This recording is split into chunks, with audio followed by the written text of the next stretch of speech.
Rummy ಆಡು betting IPL ಪ್ರಿಡಿಕ್ಷನು ಇಂಥದ್ದೆಲ್ಲ ಮಾಡ್ಕೊಂಡು ಕೂತ್ಕೊಂಡಾಗ ಜನ ಏನು ಮಾಡ್ತಾರೆ, ಥಿಯೇಟ್ರಿಗೆ ಹೋಗಿ 2 ಅವರ್ 3 ಅವರ್ ನೋಡೋದನ್ನು ನಿಲ್ಲಿಸ್ಬಿಡ್ತಾರೆ. ಕನ್ನಡದ ಸ್ವಾಭಿಮಾನ ಆಸ್ಮಿತತೆನ ಗೌರವಿಸಲ್ವಾ? ನನಗೆ ಅವ್ನು ಯಾರು ದೊಡ್ಡ ಮನುಷ್ಯ ಅಲ್ವೇ ಇಲ್ಲ, ಅವ್ನು ಯಾವನೇ ಆಗಿಲ್ಲ, ಅವ್ನು ಯಾವನೇ ಆಗಿದ್ರು ಅಷ್ಟೇ. ತಮ್ಮನ್ನ ಬಂದಾಗ ಅವಳು ಹಿಡ್ಕೊತೀರಾ, ನಮ್ಮನ್ನು ಬಿಟ್ಬಿಡ್ತೀರಾ. ನಮ್ಮ ಸಿನಿಮಾನು ಗಮನಿಸಿ, ತಮ್ಮನ್ನಾಗೆ ಮುಖ ತೊಳ್ಕೊಳಕ್ಕೆ ಸೋಪು ಕೊಟ್ಟು 6 ಕೋಟಿ ಕೊಡ್ತೀರಾ. ನಮಗೆ 60 ಲಕ್ಷ ಬಿಸ್ನೆಸ್ ಆಗಲಿ ಒಂದು ಚಿತ್ರಂಗ ಸ್ವಲ್ಪ ICU ಐತೆ. ನಮ್ಮ ಸಿನಿಮಾಗಳನ್ನ ನೋಡಿ, ಕರ್ನಾಟಕದಲ್ಲೇ 7 ಕೋಟಿ ಸಾಲ ಮಾಡ್ಬಿಟ್ಟಿದ್ದೀನಿ, ಅದು ಮೇಯ್ನು. ಆ ಫಿಲಮ್ ನೋಡಿದ್ರೆ 500 ರೂಪಾಯಿ ಕೊಡ್ತಾರೆ, ಸಿದ್ದರಾಮಯ್ಯ 2,000 ರೂಪಾಯಿ ಕೊಡ್ತಾರಲ್ಲ, ಆ ಥರ ಫಿಲಮ್ ನೋಡಿದ್ರೆ 2,000 ರೂಪಾಯಿ ಕೊಟ್ಟರೆ ನಾನು ನೋಡಲ್ಲ. ಈ ಒಂದು 3 ಮಂತ್ಸಿಂದ ಏನೇನಾಯ್ತು ಹೇಳ್ತೀನಿ. ಫಸ್ಟ್ ಹನಿ ಟ್ರ್ಯಾಪ್ ಬತ್ತು, ಬೇರೆಲ್ಲ ನಿಲ್ಲಿಸ್ಬಿಟ್ರಿ, ಸಿನಿಮಾ ನಿಲ್ಲಿಸ್ಬಿಟ್ರೆ ಅದಾಯ್ತಿದ್ದಂಗೆ RCB ಮ್ಯಾಚ್ ಬತ್ತು, RCB ಫೈನಲ್ಸ್ಗೆ ಹೋಯ್ತು, RCB ಹಿಡ್ಕೊಂಡ್ರಿ, ಹನಿ ಟ್ರ್ಯಾಪ್ ಬಿಟ್ಬಿಟ್ರಿ. ಆಮೇಲೆ ತಮ್ಮನಿಗೆ 6 ಕೋಟಿ ಕೊಟ್ಟರು ಅಂತ ಹಿಡ್ಕೊಂಡ್ರಿ, ಇದನ್ನು ಬಿಟ್ಬಿಟ್ರಿ. ಆಮೇಲೆ ಇವಂದು ಅವ್ರ ಹೆಸರೇನು, ಒಬ್ಬ ನಟ ಹೇಳಿದ್ರಲ್ಲ, ಅಪ್ಪನ ಹೆಸರೇನು, ಮೊನ್ನೇನು ಮಾತಾ, ಕಮಲಾಸನ್ ಬಂದಿಟ್ಟಿಗೆ ತಮ್ಮನ್ನು ಬಿಟ್ಬಿಟ್ರಿ. ಈಗೆಲ್ಲ ಮುಗ್ದೈತೆ, RCB ಕಾಲು ತುಡಿತಾ ಎಲ್ಲ, ಈಗ ಇಸ್ರೇಲಿದ್ದ ಎಲ್ಲ ಬಿಟ್ಬಿಡ್ಲಿ. ಬಟ್ ಸಿನಿಮಾದವ್ರ ಮೇಲೆ ಮಾತ್ರ ಎಕ್ಸ್ಟ್ರಾ ಪ್ರೀತಿ ಇರಲಿ. ದಿನಕ್ಕೆ 1 ನಿಮಿಷನಾರು ಸಿನಿಮಾದವ್ರು ನೆನೆಸ್ಕೊಳ್ಳಿ. ಇವರೆಲ್ಲ ತಮ್ಮನ್ನ ಬತ್ತಿದಂಗೆ ಅವಳು ಹಿಡ್ಕೊತೀರಾ, ನಮ್ಮನ್ನು ಬಿಟ್ಬಿಡ್ತೀರಾ. ನಮ್ಮ ಸಿನಿಮಾನೂ ಗಮನಿಸಿ. ಕನ್ನಡ ಚಿತ್ರಾಂಗ ತುಂಬ ಕಷ್ಟಲೈತೆ. ICU ಇಲ್ಲ, ವೆಂಟಿಲೇಟ್ರಲ್ಲಿ ಒಂಚೂರು ಉಸಿರಾಟ ನಿಂತವ್ರು ಸತ್ತೋಯ್ತದೆ, ಹಂಗಾಗೋಗೈತೆ. ತುಂಬ ಶೋಚನೀಯ ಪರಿಸ್ಥಿತಿಯಲ್ಲಿ ಇರಬೇಕಾದ್ರೆ ಸಿನಿಮಾಗೆ ಸ್ವಲ್ಪ ಜಾಸ್ತಿ ಇಂಪಾರ್ಟೆನ್ಸ್ ಕೊಡಿ ಅಂತ ನಿಮ್ಮ ಮಾಧ್ಯಮದಲ್ಲಿ ನಾನು ರಿಕ್ವೆಸ್ಟ್ ಮಾಡ್ಕೊತಾ ಇದ್ದೀನಿ. ದೇವರಾಣೆ ನೋಡಲ್ಲ, ಬಿಡುಗಡೆ ಅಲ್ಲ. ಆ ಫಿಲಮ್ ನೋಡಿದ್ರೆ 500 ರೂಪಾಯಿ ಕೊಡ್ತಾರೆ, ಸಿದ್ದರಾಮಯ್ಯ 2,000 ರೂಪಾಯಿ ಕೊಡ್ತಾರಲ್ಲ, ಆ ಥರ ಫಿಲಮ್ ನೋಡಿದವ್ರಿಗೆ 2,000 ರೂಪಾಯಿ ಕೊಟ್ಟರು ನಾನು ನೋಡಲ್ಲ.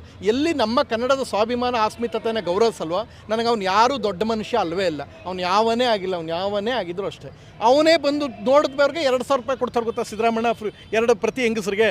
ಆ ಥರ ಆ ಸಿನಿಮಾ ನೋಡಿದವ್ರು 2,000 ರೂಪಾಯಿ ಕೊಟ್ಟರು ನಾನು ನೋಡಲ್ಲ. ಕನ್ನಡ ಸಿನಿಮಾ ಸೋತಿದೆ ಅಂತ ಏನು ಕಾರಣ ಇರ್ಬೋದು ಸರ್? ಕನ್ನಡ ಸಿನಿಮಾ ಏನಾಗಿದೆ ಗೊತ್ತಾ, ಇದು ತುಂಬ ನಿಮ್ಗೆ ಗೊತ್ತಿ ಏನಕ್ಕೆ ಅಂತ ರೀಸನ್ ಹೇಳ್ತೀನಿ ಕೇಳಿ. ಎಲ್ಲ ಹೇಳ್ತಾರೆ ಒಳ್ಳೆ ಸಿನಿಮಾ, ಅದು ಇದು ಅಲ್ಲ, ಬೇರೆ ಕಾರಣ ಇದೆ. ಏನಾಗಿದೆ ಅಂದರೆ, ಈ ಕಲಾವಿದರು, ಕೆಲವರು ಇನ್ಫ್ಲುಯೆನ್ಸರ್ಸು, ಸೆಲೆಬ್ರಿಟೀಸ್ ಯಾರಿದ್ದಾರೆ, ಇವರು ರಮ್ಮಿ ಆಡು, ಬೆಟ್ಟಿಂಗು, IPL ಪ್ರಿಡಿಕ್ಷನು ಇಂಥದ್ದೆಲ್ಲ ಮಾಡ್ಕೊಂಡು ಕೂತ್ಕೊಂಡಾಗ ಜನ ಏನು ಮಾಡ್ತಾರೆ, ಥಿಯೇಟ್ರಿಗೆ ಹೋಗಿ 2 ಅವರ್ 3 ಅವರ್ ನೋಡೋದನ್ನು ನಿಲ್ಲಿಸ್ಬಿಡ್ತವ್ರೆ. ಸಡನ್ನಾಗಿ ದುಡ್ಡು ಬಂದ್ಬಿಡ್ತಾ ಇತ್ತು, ತಾಳಪ್ಪ ನೋಡೋಣ, ಆಡ್ಬಿಡೋಣ. ಇವರು ನಾವೆಲ್ಲ ಸಮಾಜಕ್ಕೆ ಮಾದರಿ ಆಗಬೇಕು, ಕಳ್ಳನ ಮಕ್ಕಳಾಗಬಾರ್ದು ನಾವೆಲ್ಲ. ಸೊ ಇದಾಯ್ತಾ ಇದ್ದೀವಿ, ಇದು ಸಮಾಜಕ್ಕೆ ಮಾರಕ. ಅದರಿಂದ ಏನಾಗುತ್ತೆ, ಸಡನ್ ದುಡ್ಡು ಮಾಡ್ಬಿಡ, ಮೈಬಗ್ಸ್ ದುಡ್ಡೋರು ಕಡಿಮೆ ಆಗ್ತಾ ಇದ್ದಾರೆ, ಸಡನ್ ದುಡ್ಡು ಮಾಡ್ಬಿಡಮ್ಮ ಅಂತ ಬೆಟ್ಟಿಂಗ್ ಆಡೋದು. ಸೊ ಇದರಿಂದ ಏನಾಗುತ್ತೆ, ಮನೆಗಳು ಹಾಳಾಗ್ತಾ ಇದೆ, ಸಿನಿಮಾ ನೋಡೋದು ನಿಲ್ಲಿಸ್ತಾ ಇದ್ದಾರೆ, ಎಲ್ಲವೂ ಕಾರಣ. ಅದು ಬಿಟ್ಬಿಟ್ಟು ನಾವು ಕಲಾವಿದರು ನೋಡಿ ಹೆಂಗಿರಬೇಕು ಅಂದರೆ, ಒಬ್ಬ ಕಲಾವಿದ ಬಂದಪ್ಪ ಗೌರವಿಸಂಗಿರ್ಬೇಕು, ಅವ್ರು ಕೂತ್ಕೊಂಡು ಬೆಟ್ಟಿಂಗ್ ಆಡಿ. ಇವರೆಲ್ಲ ಹಾಳು ಮಾಡಿ ಬೇರೆಯವ್ರನ್ನ ಹಾಳು ಮಾಡ್ತಾರೆ, ಇವ್ರು ದುಡ್ಡು ಮಾಡ್ಕೊಂಡಿರ್ತಾರೆ. ಯಾರು ಮಾಡ್ತಾರೆ ಅದೆಲ್ಲ ತಪ್ಪು. ಸೊ ಇದರಿಂದ ಏನಾಗ್ತದೆ, ಜನಕ್ಕೆ ಅಂದರೆ ಶಾರ್ಟ್ ರೂಟ್ ಹಿಡಿತಾ ಇದ್ದಾರೆ, ಸಡನ್ ಸಕ್ಸಸ್, ಸಡನ್ ದುಡ್ಡು, ಇದೆಲ್ಲ ಏನಾಗ್ತದೆ, ನಾವು ಡಿವಿಯೇಷನ್ ಮಾಡ್ತಾ ಇದ್ದೀವಿ. ಯಾರೆಲ್ಲ ಮಾಡ್ತಾ ಇದೀವಿ ಅದು ತಪ್ಪು, ಆಯಿತಾ? ಕಮಲಾ ಇವಳಿಗೆ ತಮ್ಮನ್ನಾಗೆ ಮುಖ ತೊಳ್ಕೊಳಕ್ಕೆ ಸೋಪು ಕೊಟ್ಟು 6 ಕೋಟಿ ಕೊಡ್ತೀರಾ. ನಮಗೆ 60 ಲಕ್ಷ ಬಿಸ್ನೆಸ್ ಆಗಲಿ ಒಂದು ವೀಕು. ಅದನ್ನು ತಲೆಯಲ್ಲಿ ಇಟ್ಕೊಂಡು ಮುಖ ತೊಳ್ಕೊಳಕ್ಕೆ ಸೋಪು ಕೊಟ್ಟು 6 ಕೋಟಿ ಕೊಟ್ಟವ್ರೆ. ನಮ್ಗೆ ಅಟ್ಲೀಸ್ಟು 60 ಲಕ್ಷನಾರು ವಾರಕ್ಕೆ ಬಿಸ್ನೆಸ್ ಆಗಲಿ.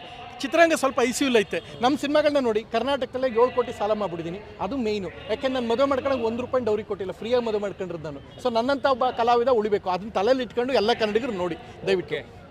Thank you. ಇದೇ ಪ್ರೀತಿ ಯಾವಾಗಲೂ ಇರಲಿ. ಧನ್ಯವಾದ. ಮುಂದಿನ ಇನ್ನು 20 ದಿನಕ್ಕೆ ಫಸ್ಟ್ ನೈಟ್ ವಿತ್ ದೆವ್ವ ಅಂತ ಹಾರರ್ ಕಾಮಿಡಿ ಸಿನಿಮಾ ರಿಲೀಸ್ ಆಯ್ತೈತೆ ನಂದು. ನಾನು ತುಂಬ ಇಂಪಾರ್ಟೆಂಟು, ನನ್ನ ಸಿನಿಮಾ ನೋಡಿ. Thank you.